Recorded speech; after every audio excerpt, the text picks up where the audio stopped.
नमस्कार। आज की वीडियो में हम बात करेंगे शाहजहां के समय में हुए प्रमुख विद्रोह, युद्ध और उसकी दक्षिण नीति के विषय में। सबसे पहले बुंदेला राजपूतों का विद्रोह।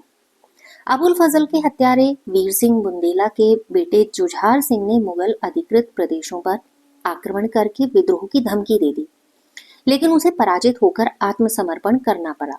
उसके बाद खान जहां लोदी का विद्रोह 1628 ईस्वी में। खान जहां लोदी दक्षिण का प्रधान सेनापति और राज्यपाल था। उसने अहमदनगर के साथ मित्रता करके विद्रोह कर दिया।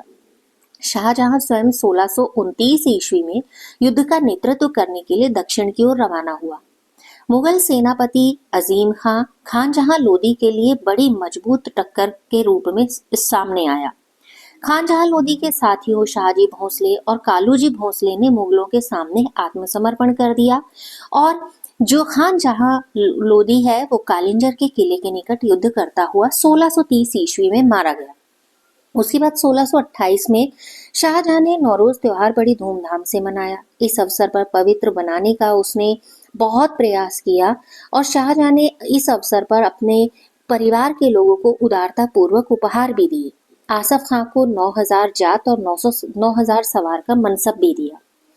1630 ईस्वी में दुर्भिक्ष आता है, यानी अकाल जैसी स्थिति आ जाती है। 1630 ईस्वी में दक्षिण गुजरात खानदेश में दुर्भिक्ष पड़ा।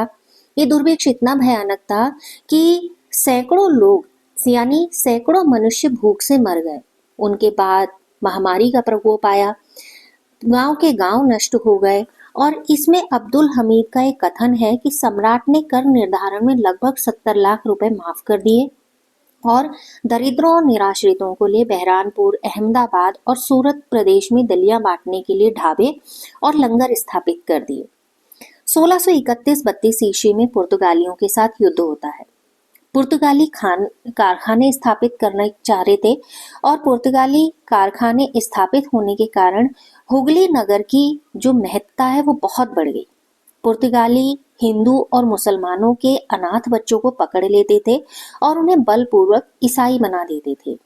उनके इस कार्य को उचित नहीं कहा जा सकता था। 1631 ईस्वी में कासिम खां को बंगाल का राज्यपाल बनाकर पुर्तगालियों के विरुद्ध कार्यवाही करने की आज्ञा दी गई। पुर्तगालियों को चारों ओर से घेर लिया गया। 3 महीने के घेरे के बाद तीव्र अवरोध के बाद पुर्तगालियों ने आत्मसमर्पण कर दिया। 10,000 से अधिक पुर्तगाली मारे गए और लगभग 4,000 बंदी बना लिए गए।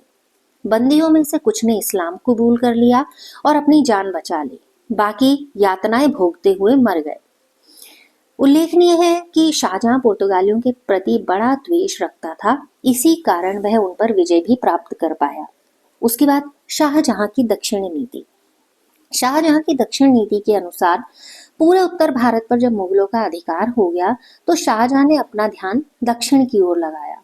1632 ईस्वी में सुल्तान हुसैन शाह को बंदी बनाकर ग्वालियर भेज दिया और अहमदनगर में निजाम शाही वंश का अंत हो जाता है।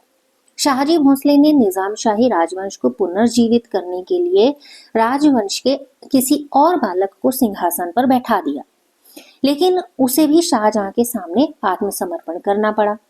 1636 ईस्वी में अहमदनगर राज्य को पूरे तरीके से नष्ट कर दिया गया और उसका प्रदेश शाहजहां और बीजापुर के सुल्तान ने आपस में बांट लिया। फिर बीजापुर के साथ युद्ध होता है 1631 ईस्वी में। बीजापुर के मोहम्मद आदिल शाह ने मुर्तजा निजाम के साथ दोस्ती के संबंध स्थापित करके मुगल सत्ता की अवहेलना की।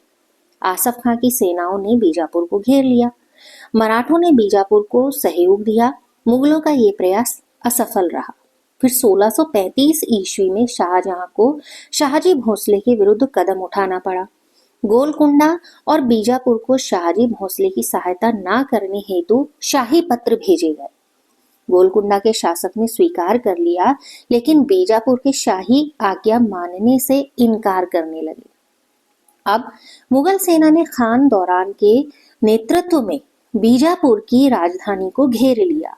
मुगल बीजापुर के शासक को पराजित नहीं कर पाए और उन्होंने आसपास के क्षेत्रों में मारकाट मचा दी। अपनी प्रजा की असहाय अवस्था के कारण बीजापुर के शासक को मुगलों से संधि होने के लिए बाध्य होना पड़ा, क्योंकि उन्हें अपनी प्रजा को बचाना था। और संधि के बाद 20 लाख रुपए शांति के उपहार स्वरूप मुगलों को देने पड़े।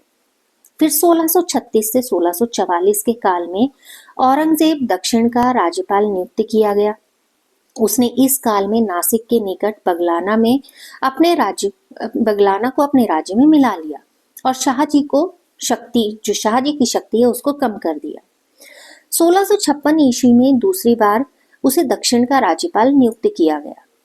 गोलकुंडा के शासक ने पहले तो मुगलों से संधि करने के अनुसार निर्धारित वार्षिक कर नहीं दिया, फिर मीर जुमला की सहायता से अपने राज्य की सीमा भी बढ़ा ली। ये बात है 1636 ईस्वी में, जब संधि हुई थी मुगलों से गोलकुंडा के शासक की। 1656 ईस्वी में गोलकुंडा के शासक को काफी धनराशि और प्रदेश देकर मुगलों से संधि करनी पड़ी। उसने अपनी बेटी का विवाह औरंगजेब के बेटे से करना और अपने दामाद को अपना उत्तराधिकारी नियुक्त करना भी स्वीकार कर लिया। बीजापुर के साथ औरंगजेब के संबंध अच्छे नहीं थे, क्योंकि मोहम्मद आदिल शाह दारा का पक्ष लेता था और 1656 में आदिल शाह की मृत्यु के बाद उसका 19 साल का बेटा सिंहासन पर बैठा। औरंगजेब ने बीजापुर पर आक्रमण करके बीदर और कल्याणी पर अधिकार कर लिया। बीजापुर का शासक संधि के लिए बाध्य हो गया और औरंगजेब का विचार युद्ध अभी तक जारी रखने का था। परंतु शाहजहां को बीमारी के समाचार जब उसे मिला तो उसने युद्ध बंद करा और उत्तर की ओर आने के लिए बाध्य हो गया। जब शाहजहां बीमार हो जाता है तो उसके बाद शुरू होता है शाहजहां के बेटों के बीच में उत्तराधिकार युद्ध, जिसे हम पढ़ेंगे अगले वीडियो में। आज के वीडियो में इतना ही। नमस्कार।